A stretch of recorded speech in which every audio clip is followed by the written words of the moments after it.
मुझे ये काम करना है। अच्छा, ये आपको उसी वक्त? मैंने उस वक्त सोचा कि मुझे कभी हुआ ना, मैंने बड़े होके मैंने ये काम ज़रूर करना है। 7-8 साल के बच्चे के ज़हन में। खैर बस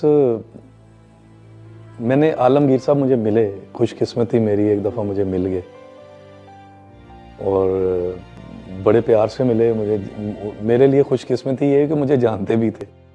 मैंने कहा जी मैं तो आपका इतना बड़ा फ़ैन हूँ, छोड़ें आप, मैं क्या कुछ नहीं हूँ।